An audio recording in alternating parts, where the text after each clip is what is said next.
బండి దేవదాసు తంగలపల్లి దేవయ్య ఇప్పుడు సహకార బ్యాంకు చైర్మన్ ఇప్పటి. ఇప్పుడు మొత్తం టోటల్ ఎన్ని ఎకరాలు? మొత్తం 13 ఎకరాలు. ఇది మొత్తం టోటల్ 13 ఎకరాలు. ఒకటే జాలుండే కనీలు వాసుకున్నారు పెద్ద మనుషులు అందరు వేరు చనిపోయారు. మా నాన్నలు పాత ఉన్నాయి. ఇక ఏదైతే ధర నచ్చిందో ధర నచ్చినాక ఇది ఇంట్లో గుసాయించి 74 నంబర్ తెచ్చుకొని ఇట్లా మాకు చూపించుండే ఎంసీ. మీరు చూపించుకోరు అంటే మాకు ఎవరు చూపించాలి? ఎక్కడ పోయినా ఏం చేయలేదు. ఇప్పుడు మొత్తం ఇక్కడ ఎంత అయింది? ఇక్కడ 13 ఎకరాలు. ఇంకా 1000 ఎకరాలు.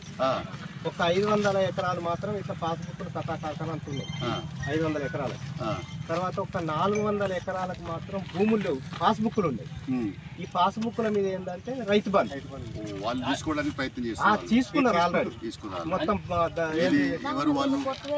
చాలా ఉన్నది. మన రీసెంట్లీ ఒక టీఆర్ఎస్ కార్యకర్త ఈ భూములు వచ్చిన సంబంధించిన వాళ్ళకే ఈ భూములు అన్ని కూడా సార్ టీఆర్ఎస్ కు సంబంధించినటువంటి కార్యకర్తలు ఇప్పుడు మనకు మన జిల్లాలో 1000 ఎకరాలు ఓన్లీ ఒక 1000 ఎకరాలు తంగలపల్లి జిల్లా అంతటా 5 నుంచి 6000 ఎకరాలు. ఇప్పుడు కలెక్టర్ సరెండర్ చేసింది ఒక పద్మ మిట్టపల్లి పద్మ లక్ష్మీపూర్ సర్పంచ్ 2.5 ఎకరాలు చేసింది. అట్లా ఇంకెన్నెన్నో ఉన్నాయి. 14 మంది జైలు పోయొచ్చు. ముగ్గురు జైలు పోయొచ్చు. సరే మాట్లాడి చెప్తే మాట్లాడతా కదా. చెప్పు నువ్వు పెద్దవాళ్ళ పేరు చెప్పు.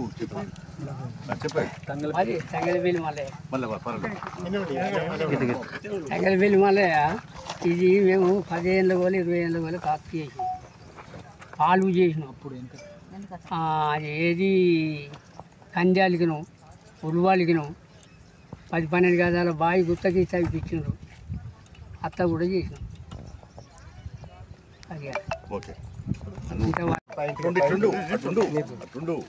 ఇది మాకు మా బాపులు ఉన్నప్పుడే ఇవి ఇలా భూమి మాకు చేసారు.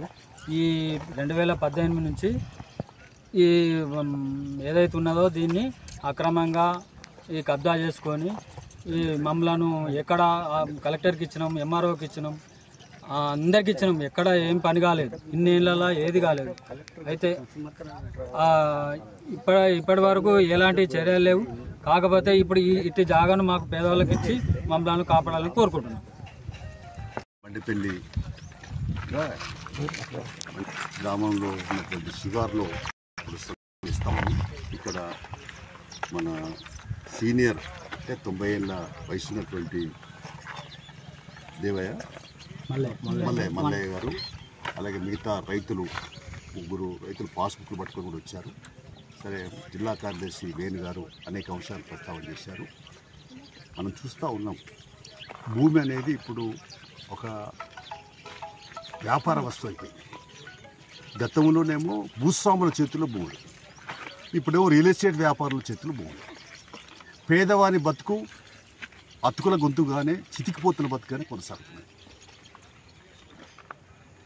గతంలో అనేక చట్టాలు వచ్చినాయి. అసలు దున్నేవాడికే భూమి అన్నది సిపిఐ, వెట్టిశాఖ రద్దు అన్నది సిపిఐ, దొరల భూములలో జెండాలు బాతి పేదోళ్ళకి భూములు పంపించింది సిపిఐ, ఎర్ర జెండాలు.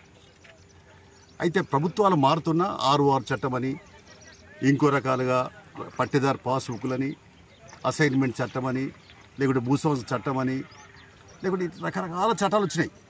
ఎన్ని చట్టాలు వచ్చినా కింద కుండనే ఉంటుంది, కిందనే ఉంటుంది, మీదికి ఉంటే పైన మధ్య తప్పించుకోబోతుంది. కేసీఆర్ ఇక్కడ ముఖ్యమంత్రి అయిన తర్వాత తెలంగాణ వచ్చినాక మేము చెప్పింది ఏంటంటే, నేనే రిప్రజెంట్ చేస్తాను, అయ్యా 90 ఏళ్ళ కింద సర్వే అయింది తెలంగాణలో, నైజాం కాలంలో సర్వే అయింది. సర్వే నెంబర్ వారుగా సమగ్ర సర్వే చేయండి.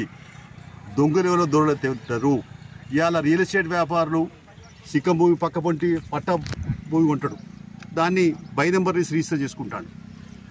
ప్రభుత్వ భూములు ఉన్న కాడ, కారజ్ ఖాతాలు ఉన్న కాడ, గుట్టలు ఉన్న కాడ పక్క పొంటి పట్ట భూమి కొంటాడు, వాటిని రిజిస్టర్ చేసుకుంటాడు. గుట్టలు కూడా ఇప్పుడు పట్టాలు అయిపోయింది, అవి సాగు చేస్తానికి కాదు. అంటే కేసీఆర్ రాజ్యంలో జరగదంటూ లేదు, అంత మాయే. మరి సూచు మంత్రంగా జరిగిపోయింది. ఆయన కొత్త రెవెన్యూ చట్టం తీసుకొచ్చినప్పుడు నన్నే అసెంబ్లీ పిలిచాడు. మీరు సలహా ఇవ్వండి. సిపిఐ భూపోరాటం చేసే వాళ్ళు మీకు చట్టాల మీద అవగాహన పిలిస్తే నేను కూర్చుండి 12 గంటల నుంచి ఉదయం 12 గంటల రాత్రి 6 గంటలకు కూర్చున్నాను. నేను చెప్పింది ఏంటంటే సర్వే నెంబర్ వారుగా సమగ్ర సర్వే చేయండి, నెంబర్ 1. నెంబర్ 2, ఎవరైతే మోకా మీద కాస్తులు ఉన్నారో వాళ్ళకి పట్టాలు ఇవ్వండి. ఈ ధరణి పోర్టల్ అనేది సెల్లే వైరస్ వస్తుంది, ధరణి పోర్టల్ వైరస్ కాక తప్పదు అని అప్పటికి చెప్పాను. మారిపోయింది. ధరణి పోర్టల్ పేరుతో పిఓటి యాక్ట్ కింద అంటే ప్రొహిబిషన్ దానిలో అంటే నిషేధిత చట్టం కింద ఉన్నటువంటి భూములు కూడా పట్టాలు ఇచ్చుకున్నారు. ఇంకా రెగ్యులైజ్ చేసుకొని పిఓటి అంటే నిషేధిత భూముల జాబితాని తొలగించేసి వాళ్ళ మన ప్రభుత్వ భూములుగా మార్చుకొని వాళ్ళ అనుయాయులకు టీఆర్ఎస్ అనుయాయులకు బాగా ఇచ్చినారు. ఇక్కడ చూస్తే తెలంగాణ వ్యాపితంగా సిరిసిల్లలేమో మనం గమనిస్తే 6-7 ఎకరాలకు పైబడి అన్యాక్రాంతమైనవి. పేదోళ్ళు నోలు కొట్టి రియల్ ఎస్టేట్ వ్యాపారులకి, తర్వాత టీఆర్ఎస్ అనుకూలమైన వాళ్ళకి, కేటీఆర్ తొత్తులకు పట్టాలు ఇప్పించారని ఇప్పుడు అర్థమవుతాయి. దీన్ని మేము సీరియస్గా మరి ప్రభుత్వ దృష్టికి తీసుకురాదలిచాం. ఏదైనా ఇవాళ ఈ రేవంత్ రెడ్డి ప్రభుత్వం కూడా మొన్న భూభారత్ చట్టం తీసుకొచ్చారు. సర్వే నెంబర్ వారుగా సమగ్ర సర్వే చేయాల్సిందే. తర్వాత ఎవరైతే ఇప్పుడు ఆయన పట్టేదారు పాస్బుక్లు ఉన్నాయి, ఇప్పుడు ఈ పట్టేదారు పాస్బుక్ ఉన్నటువంటి వీళ్ళందరికీ కూడా వీళ్ళకి బాధ్యత పట్టేదారు పాస్బుక్లు ఇవన్నీ ఉన్నాయి. కాబట్టి వీటికి సంబంధించినటువంటి ఇవి కూడా వీళ్ళకి తప్పనిసరిగా ఇవ్వాల్సిందే. కాబట్టి ఇట్లా పట్టేదారు పాస్బుక్ ఉన్నటువంటి వాళ్ళకి ఇవ్వకుండా ఇంకా వీళ్ళని కాదని వేరే వాళ్ళకి ఇవ్వడం అంటే ఇంతకంటే అర్ధరైతే ఇంకోటి ఉండదు. అంటే చట్టాలను ధిక్కరించినట్టే, పాలకులు ధిక్కరించారు. కాబట్టి ఇప్పుడు ఈ రేవంత్ రెడ్డి ప్రభుత్వం అయినా వీటిని రెగ్యులైజ్ చేయాలి, క్రమబద్ధీకరించాలి. అందులో నేను డిమాండ్ చేసేదంటే కేటీఆర్ హయాంలో ఎవరెవరికి పట్టాలైన ధరణి పోర్టల్ ద్వారా అయినా పోర్టల్ ద్వారా నాకు సంబంధం లేదు, వాటన్నిటిపైన అసలు ఈ 10 ఏళ్ల కాలంలో ఎక్కడెక్కడ పట్టాలు ఎలా అయినాయో వాటిపైన సమగ్రమైన విచారణ జరిపించాలి. వెంటనే ఒక సిట్ లాగా ఒక స్పెషల్ టీమును అంటే రెవెన్యూ మరి సీనియర్ అధికారులతో ఒక టీం వేసి, కలెక్టర్ గారు ఇక్కడ ఉన్నప్పటికీ మరి ఇక్కడ ఒక సీనియర్ ఐఏఎస్ ఆఫీసర్లతో టీం వేసి ఒక మొత్తం అక్కడి నుంచి ఏదైతుందో ఈ సర్వే డిపార్ట్మెంట్కు సంబంధించిన అధికారులు పంపించి సమగ్రమైన సర్వే చేయాలి. తర్వాత ఎవరైతే అక్రమంగా పట్టా చేసుకున్నారో వాళ్ళని క్రిమినల్ కేసులు పెట్టడం ఒకవైపు, రెండో వైపు ఈ రైతు బంధు ఏదైతే తీసుకున్నారో దొంగతనంగా వాళ్ళని రికవరీ చేయాలి. వాళ్ళు ఏది ఉంటే అది అటాచ్ చేయాలి. ఇంత దందా, ఇంత బోకస్, ఇంత దుర్మార్గం ఇది మరి వాళ్ళ మన టెక్నాలజీ బాగా కేటీఆర్ సాంకేతిక మంత్రి, మున్సిపల్ శాఖ మంత్రి అంటే సాంకేతిక పరిజ్ఞానం అంతా సిరిసిల్ల మీద చూపించి 6-7 వేల ఎకరాలు భూములు పేదోళ్ళు నోళ్ళు కొట్టి నీ అనుయాయులకు ఇచ్చుకుంటావా? ఇప్పుడు ఇదే మన పద్మ అనే ఆమె సర్పంచ్ లక్ష్మీపురం మిట్టపల్లి పద్మ లక్ష్మీపురం, ఆమె 2.5 ఎకరాలు అయ్యారు నాకు అద్దెగా, నాకేదో పట్టా అయిందని చెప్పి వాపస్ ఇచ్చింది కలెక్టర్కి. నేను స్వయంగా ఇవాళ పేపర్లో చూశాను. అందుకనే ఇలాంటి వాళ్ళు ఎవరైనా కూడా ఇప్పుడు ఈ కబ్జాలు చేసుకున్నటువంటి వాళ్ళు మరి వాళ్ళదేతుందో ఇది కలెక్టర్ గారి ద్వారా పరిశీలన చేస్తే జరుగుతుంది, పూర్తి అవుతుందని అనుకోవట్లేదు. రాష్ట్రమే బాధ్యత తీసుకోవాలి.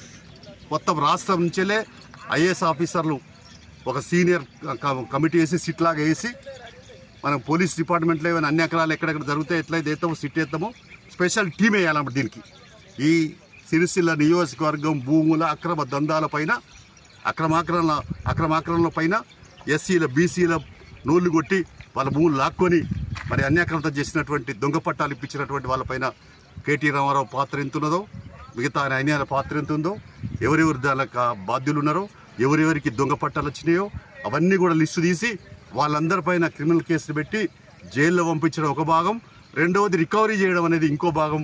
ఈ రకంగా 2 రకాల చర్యలు చేపట్టాలని నేను ఈ సందర్భంగా ప్రభుత్వ దృష్టి తీసుకొస్తున్నాడు. ముఖ్యమంత్రి గారికి నేను వెళ్ళినగానే లేఖ రాసి తప్పనిసరిగా మరి ఆయనే రెవెన్యూ మినిస్టర్ పొంగులేటి శ్రీనివాసరెడ్డి గారికి, ముఖ్యమంత్రి గారికి రాసి తప్పనిసరిగా మరి రైతు సంక్షేమ కమిషన్ చైర్మన్ ఉన్నాడు కోదండరెడ్డి గారు, వారికి కూడా చెప్పి ఈ వీటిపైన సమగ్రమైన పరిశీలన జరిగేటట్టు చట్టబద్ధమైన చర్యలు చేపట్టాలా. ఇంకోటి అన్యాకాంత చేయకుండా చూడాలా. ఇలా స్వాతంత్రం వచ్చి 76-78 ఏళ్ళు గడిచినా ఇంకా పేదోళ్ళ బతుకులు ఈరోజున గండంగా సాగుతున్నాయి. ఇల్లు లేవు, పేదోళ్ళకి ఇళ్ల స్థలాలు ఇవ్వడానికి సాతగాలే. కేసీఆర్ ప్రభుత్వంలో ఒక్కరికి కూడా ఇళ్ల స్థలాలు ఇవ్వలే. మరి కేటీఆర్ ఎంతమందికి ఇచ్చినాడు? మేము పోయి మహాజన ఇంద్రమ్మ కాలనీకి సంబంధించి వేణు